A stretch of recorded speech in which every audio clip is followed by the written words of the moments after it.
میں تلاش علم تو پہنچ گیا تو کہاں سے کہاں تک جہاں میں بتا تو صحیح وہ کون سا سبق ہے جو دیا نہیں خدا نے. صدر محترم معزز حاضرین گرامی السلام علیکم. آج میں مختلف و بابرکت کتاب یعنی کتاب الہی قرآن مجید کے موضوع پر اپنے لسان کے مطابق کچھ عرض کروں گی.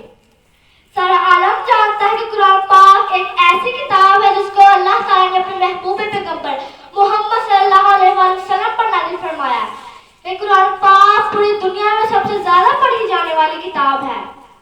قرآن پاک انسان کے شعور کو اس کے روحانی جذبات، اس کی دینی خواہشات، اس کے اخلاقی معاملات غرض پورے انسان کو حرکت لے آتا ہے. قرآن پاک کی تعلیمات انہیں کا چرچا اور دلوں کی بہادری ہے، انہیں سمجھنا ضروری ہے. عثمانی غنی تعالیٰ فرماتے ہیں قرآن ایک ہے اور ایک ہی ذات کی طرف سے آیا ہے اور میں قرآن و سنت کی اتباع کرنے والوں میں سے ہوں. میں اپنی طرف سے بدعت ایجاد کرنے والا نہیں.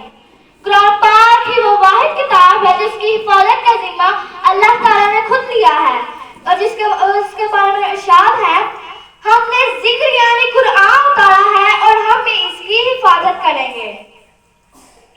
قرآن روشنی کی طرح ہم سب پر آیا ہے کہ قرآن پاک نے آج تک دوسری الہامی کتابوں کی طرح اپنی اصل شکل تبدیل نہیں کی ہے. قول خدا قول محمد فرمانا بدلا جائے گا. ہے قول خدا قول محمد فرمانا بدلا جائے گا. بدلے گا زمانہ لاکھ مگر قرآن بدلا جائے گا. سامعین کرام، قرآن کریم روحانی جسمانی دونوں قسموں کی بیماری کے لیے شفا ہے اور خود نبی کریم صلی اللہ علیہ وسلم نے مشکلات، آفات اور بیماریوں میں قرآن کے ذریعے علاج کی تلقین فرمائی ہے.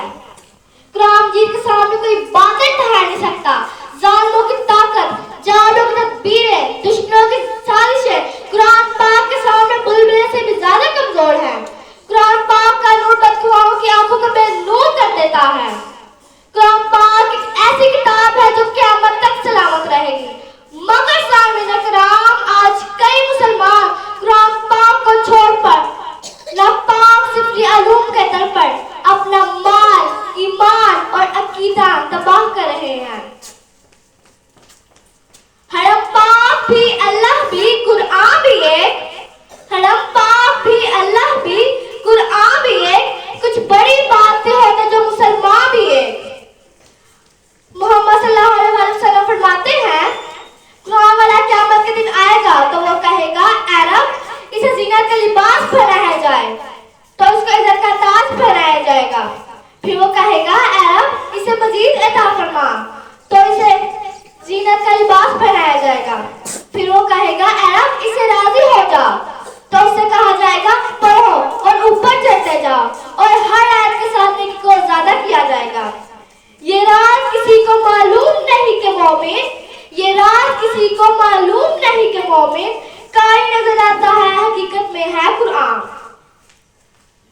قرآن کے حق کی بات کی جائے تو قرآن کا حق ہے کہ زبان سے اقرار کیا جائے کہ قرآن پاک اللہ کا کلام ہے.